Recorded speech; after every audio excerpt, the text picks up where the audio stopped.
NDA கூட்டணியில் அதிமுக பாஜக இடையே சற்று நேரத்தில் தொகுதி உடன்பாடு கையெழுத்தாகி இருக்கிறது. சென்னை அதிமுக தலைமையகமான எம்ஜிஆர் மாளிகையில் பாஜகவுடன் தொகுதி உடன்பாடு சற்று நேரத்தில் கையெழுத்தாகி இருக்கிறது.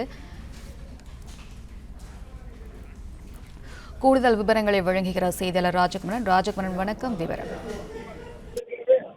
தமிழகத்தை பொறுத்தவரை அதிமுக தலைமையிலே தேசிய ஜனநாயக கூட்டணி அமர்ந்திருக்கக்கூடிய நிலையில் தான் இன்றைய நாளிலே கூட்டணி உடன்பாட்டு ஒப்பந்தம் கையெழுத்தாக இருக்கின்றது. கூட்டணி ஒப்பந்தத்தை மேற்கொள்வதற்காக தற்பொழுது மத்திய அமைச்சரும் தமிழகத்திற்கான பாஜகவின் தேர்தல் பொறுப்பாளருமான பியூஷ் கோயல் வருகை இருந்திருக்கின்றார். அதிமுகவை பொறுத்தவரை இந்த தேர்தலிலே 160 தொகுதிகள் வரை போட்டியிடுவதற்கு ஏற்கனவே அவர்கள் தயாராக இருந்தார்கள். நேரடி போட்டியாக திமுகவோடு பல்வேறு தொகுதிகளில் அதிமுக வேட்பாளர்கள் போட்டியிடக்கூடிய விதமாக தொகுதி உடன்பாடு எட்டப்படும் என்று கூறியிருந்தார்கள். அதன் அடிப்படையில் தான் பாஜகவை பொறுத்தவரை இந்த தேர்தலிலே ஒரு 27 முதல் 29 தொகுதிகள் வரை போட்டியிட விருப்பம் தெரிவிக்கக்கூடும் என்று எதிர்பார்க்கப்படுகின்றது. அதிமுக தலைமையகத்திற்கு தற்பொழுது மத்திய அமைச்சர் பியூஷ் கோயல் வருகை தந்திருக்கின்றார். எல்முருகன், பாஜகவினுடைய நயினா நாகேந்திரன், ஜெயபிரகாஷ் உள்ளிட்டவர்கள் வருகை தந்திருக்கின்றார்கள். தொகுதி உடன்பாட்டில் கையெழுத்திடுவதற்காக அம்மா மக்கள் முன்னேற்ற கழகத்தினுடைய பொதுச் செயலாளர் டிடிவி தினகரனும் அதிமுக தலைமை அலுவலகத்திற்கு புறப்பட்டிருக்கின்றார். அதிமுக பொதுச் செயலாளர் எடப்பாடி பழனிசாமி மற்றும் பாஜகவினுடைய தமிழகத்திற்கான தேர்தல் பொறுப்பாளர் பியூஷ் கோயல் முன்னிலையில் இந்த தொகுதி உடன்பாட்டு ஒப்பந்தங்கள் கையெழுத்தாக இருக்கின்றன. உடன்பாட்டு ஒப்பந்தத்தின் மூலமாக ஒவ்வொரு கட்சியும் எந்த தொகுதிகளில் எல்லாம் போட்டியிடப் போகின்றார்கள் என்ற விவரம் அடுத்தடுத்து தெரிய வர இருக்கின்றது. அதிமுக தங்கள் கூட்டணியில் இருக்கக்கூடிய இந்த பாட்டாளி மக்கள் கட்சி, அம்மா மக்கள் முன்னேற்ற கழகம், புதிய நீதி கட்சி, இந்திய ஜனநாயக கட்சி, தமிழக மக்கள் முன்னேற்ற கழகம் உள்ளிட்ட கட்சிகளுக்கான இடங்களை இறுதி செய்து அறிவிக்க இருக்கின்றார்கள். எனவே உடனடியாக இந்த கட்சிகள் எல்லாம் களம் காண இருக்கின்றன. பெரும்பாலான கட்சிகள் தாமரை அல்லது இரட்டை இலை சின்னத்தில் போட்டியிடும் என்று எதிர்பார்க்கப்படுகின்றது. குறிப்பாக இந்த முறை கடந்த முறையை காட்டிலும் பாரதிய ஜனதா கட்சிக்கு சற்று கூடுதலான இடங்கள் ஒதுக்கப்படுவதற்கான சூழல் இருக்கின்றது. ஏனென்றால் பல்வேறு கட்சிகள் தாமரை சின்னத்திலே போட்டியிட இருக்கின்றார்கள். தேசிய ஜனநாயக கூட்டணியில் இருக்கக்கூடிய பல குறிப்பாக அந்த வட்டார அளவில் செல்வாக்கு இருக்கக்கூடிய கட்சிகள் எல்லாம் தாமரை சின்னத்திலே போட்டியிடுவார்கள் என்று அறிவிக்கப்பட்டிருக்கின்றது. எனவே அவர்களுக்கான இடங்களையும் பாரதிய ஜனதா கட்சி பெற இருக்கின்றது. அதே நேரம் பாட்டாளி மக்கள் கட்சி நேரடியாகவே அதிமுக பொதுச் செயலாளர் எடப்பாடி பழனிசாமியை சந்தித்து அவர்களிடம் பேச்சுவார்த்தை நடத்தியிருந்தார்கள். எனவே பாமகவிற்கு ஒதுக்கப்படக்கூடிய இடங்களின் எண்ணிக்கை நேரடியாக அதிமுக தலைமை மூலமாக அறிவிக்கப்படும் என்று எதிர்பார்க்கப்பட்டது. அதற்கு ஏற்பதான் இன்று காலை சென்னை கிண்டியிலே ஒரு சில கட்சிகளின் தலைவரை மட்டுமே மத்திய அமைச்சர் பியூஷ் கோயல் சந்தித்து பேசியிருந்தார். அந்த அடிப்படையிலே புதிய நீதி, இந்திய ஜனநாயக கட்சி, தமிழக மக்கள் முன்னேற்ற கழகம் உள்ளிட்ட கட்சிகளை சார்ந்தவர்கள் பியூஷ் கோயலை சந்தித்து பேசியிருந்தார்கள். எனவே அவர்கள் எல்லாம் பாஜக பெறக்கூடிய இடங்களில் கணிசமான இடங்களை பெற்று போட்டியிடுவார்கள் என்று எதிர்பார்க்கப்படுகின்றது. அதே நேரம் அம்மா மக்கள் முன்னேற்ற கழகம், பாட்டாளி மக்கள் கட்சி உள்ளிட்டவர்கள் தங்களுக்கான இடங்களை அதிமுகவிடம் கேட்டு பெறுவார்கள். ஏற்கனவே அதிமுக தலைமைக்கு தாங்கள் விரும்பக்கூடிய தொகுதிகளின் பட்டியலை வழங்கியிருக்கின்றார்கள். அந்த பட்டியல் அடிப்படையிலே எத்தனை இடங்களில் போட்டி என்பது உறுதி செய்யப்படும் என்று எதிர்பார்க்கப்படுகின்றது. எனவே கூட்டணி கட்சிகளுக்கு வழங்கியது போக கிட்டத்தட்ட ஒரு 160க்கும் கூடுதலான தொகுதிகளில் அதிமுக நேரடியாக களம் காண்பதற்கான வாய்ப்பு இருப்பதாக பார்க்கப்படுகின்றது. இப்பொழுது மத்திய அமைச்சர் பியூஷ் கோயல் உள்ளிட்ட பாஜகவின் முக்கிய நிர்வாகிகள் வந்திருக்கின்றார்கள். அவர்கள் எடப்பாடி பழனிசாமி அவர்களை சந்தித்து பேசிக் கொண்டிருக்கக்கூடிய சூழலில் இன்னும் சற்று நேரத்தில் இந்த கூட்டணி ஒப்பந்தம் கையெழுத்தாக இருக்கின்றது. அம்மா மக்கள் முன்னேற்ற கழகம், பாட்டாளி மக்கள் கட்சியை சார்ந்த அன்புமணி உள்ளிட்டவர்கள் அடுத்தடுத்து வருகை தர இருக்கின்றார்கள்.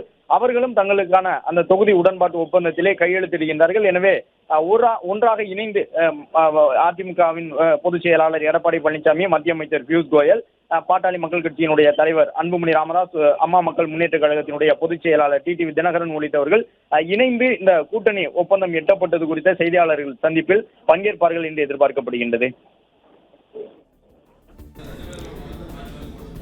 சென்னை அதிமுக தலைமையகமான எம்ஜிஆர் மாளிகையில் பாஜகவுடன் தொகுதி உடன்பாடு சற்று நேரத்தில் கையெழுத்தாக இருக்கிறது. அதிமுக பொதுச் செயலாளர் எடப்பாடி பழனிசாமி, பாஜக மேலிட பொறுப்பாளர் பியூஷ் கோயல் முன்னிலையில் உடன்பாடு கையெழுத்தாக இருக்கிறது. அந்த செய்தியினை நாம் அண்மை செய்தியாக பார்த்து வருகிறோம். தொகுதி உடன்பாட்டில் கையெழுத்திட மத்திய அமைச்சர் பியூஷ் கோயல் அதிமுக தலைமையகம் புறப்பட்டுள்ளார். தற்போது இது குறித்தான விவரங்களை வழங்குகிறார் செய்தியாளர் ராஜகுமரன். வணக்கம். தொகுதி உடன்பாட்டில் கையெழுத்திட மத்திய அமைச்சர் பியூஷ் கோயல் அதிமுக தலைமையகம் வந்துள்ளார். கூடுதல் விவரங்களை நீங்க பதிவு பண்ணலாம். அதிமுக பொதுச் செயலாளர் எடப்பாடி பழனிசாமியுடன் தற்பொழுது மத்திய அமைச்சர் பியூஷ் கோயல் இந்த சந்திப்பை மேற்கொண்டிருக்கின்றார். பாஜகவிற்கு 27 கூடுதல் 3 தொகுதிகள் ஒதுக்கப்படலாம் என்று எதிர்பார்க்கப்படுகின்றது. அதாவது 27 இடங்கள் பாஜகவிற்கு இருக்கும். கூடுதலாக ஒதுக்கப்படக்கூடிய இடங்கள் பல்வேறு கட்சிகளுக்கு, புதிய நீதி கட்சிக்கு ஒரு இடம் வழங்கப்படும் என்று எதிர்பார்க்கப்படுகின்றது. அதே போன்று திருச்சியை மையமாக கொண்டு இயங்கக்கூடிய சிங்கத்தமிழர்கள் முன்னேற்ற கழகம் என்ற கட்சிக்கு ஸ்ரீரங்கம் தொகுதி தாமரை சின்னத்தில் ஒதுக்கப்படலாம் என்று எதிர்பார்க்கப்படுகின்றது. எனவே பல்வேறு கட்சிகளுக்கு பாஜகவோடு அவர்கள் கூட்டணியில் இருந்து வரக்கூடிய சூழ்நிலையில் கூடுதலாக 3 தொகுதிகள் 27 கூட்டல் 3 என்ற அடிப்படையில் வழங்கப்படும் என்று எதிர்பார்க்கப்படுகின்றது. பாட்டாளி மக்கள் கட்சியை பொறுத்தவரை அவர்கள் தொகுதி உடன்பாடு தொடர்பாக பேச்சுவார்த்தை தொடங்கிய பொழுதே அதிமுக பொதுச் செயலாளரை சந்தித்த பொழுது கிட்டத்தட்ட ஒரு 18 அல்லது 17 தொகுதிகள் கிடைக்கும், ஒரு மாநிலங்களவை இடம் ஒதுக்கப்படும் என்று எதிர்பார்க்கப்பட்டது. அதற்கேற்ப பாட்டாளி மக்கள் கட்சிக்கு 17 தொகுதிகள் ஒதுக்கப்படலாம் என்று எதிர்பார்க்கப்படுகின்றது. அம்மா மக்கள் முன்னேற்ற கழகத்தை பொறுத்தவரை அவர்களுக்கு இரட்டை இலக்கத்தில் தொகுதிகளை வழங்குவதற்கு அதிமுகவினுடைய பொதுச் செயலாளர் எடப்பாடி பழனிசாமி தயாராக இருக்கின்றார் என்று சொல்லப்பட்டிருக்கின்றது. ஏனென்றால் அம்மா மக்கள் முன்னேற்ற கழகம் கடந்த காலம் அதிமுக தலைமைக்கு எதிரான பல்வேறு கருத்துக்களை சொல்லி வந்தார்கள். ஆனால் இப்பொழுது கள அளவிலே அம்மா மக்கள் முன்னேற்ற கழகம் மற்றும் அதிமுகவினர் ஒருங்கிணைந்து செயல்பட்டு வருகின்றார்கள். இருவேறு கட்சிகளாக இருந்த பொழுதும் கடந்த காலங்களில் இருந்ததை போன்று 2 கட்சியினரும் கள அளவில் ஒருங்கிணைந்து செயல்பட்டு வரக்கூடிய நிலையில் இரட்டை இலக்க தொகுதிகளை அம்மா மக்கள் முன்னேற்ற கழகத்திற்கு வழங்குவதற்கு அதிமுக பொதுச் செயலாளர் விருப்பம் தெரிவித்திருக்கின்றார் என்று எதிர்பார்க்கப்படுகின்றது. எனவே அமமுகவை பொறுத்தவரை 10 அல்லது 11 தொகுதிகளில் போட்டியிடலாம் என்று எதிர்பார்க்கப்படுகின்றது. அதிமுகவை பொறுத்தவரை 168 தொகுதிகளும் அதோடு கூடுதலாக 5 தொகுதிகளை கைவசம் வைத்துக் கொள்வார்கள். எனவே 170க்கும் கூடுதலான தொகுதிகள் அதிமுக கைவசம் இருக்கும் என்று எதிர்பார்க்கப்படுகின்றது. ஜி.கே. வாசகனுடைய தமிழ் மாநில காங்கிரசிற்கு கூட 3 தொகுதிகள் ஒதுக்கப்படும் என்று எதிர்பார்க்கப்படுகின்றது. பாட்டாளி மக்கள் கட்சியை பொறுத்தவரை 17 அல்லது 18 தொகுதிகளாக அந்த தொகுதிகளின் எண்ணிக்கை இருக்கலாம் என்று எதிர்பார்க்கப்படுகின்றது. எனவே இந்த தேர்தலை பொறுத்தவரை தேசிய ஜனநாயக கூட்டணி வெற்றிகரமான ஒரு வியூகத்தை வகுத்திருக்கின்றார்கள். அந்த அடிப்படையிலே ஒவ்வொரு பகுதியிலும் எந்த வகையிலும் வாக்குச்சரிவு இருந்துவிடக் கூடாது என்பதற்காக பாட்டாளி மக்கள் கட்சி, அம்மா மக்கள் முன்னேற்ற கழகம் உள்ளிட்டவர்களை கூட்டணிக்கு கொண்டு வந்திருக்கின்றார்கள். இந்த கூட்டணியில் இடம்பெற்றிருக்கக்கூடிய கட்சிகளுக்கு அவர்கள் விரும்பக்கூடிய அளவிற்கு தொகுதிகளை வழங்குவதற்கும் அதிமுக தலைமை இசைவு தெரிவித்திருக்கின்றது என்ற அடிப்படையில் தான் பாஜக தரப்பிலிருந்து கிடைத்துள்ள தகவல்களும் இருக்கின்றன. எனவே மத்திய அமைச்சர் பியூஷ் கோயல் முன்னிலையில் தற்பொழுது தொகுதி உடன்பாட்டை மேற்கொள்வதற்காக வந்திருக்கக்கூடிய கட்சிகளுக்கெல்லாம் தலா ஒரு தொகுதிகளை வழங்க இருக்கின்றார்கள்.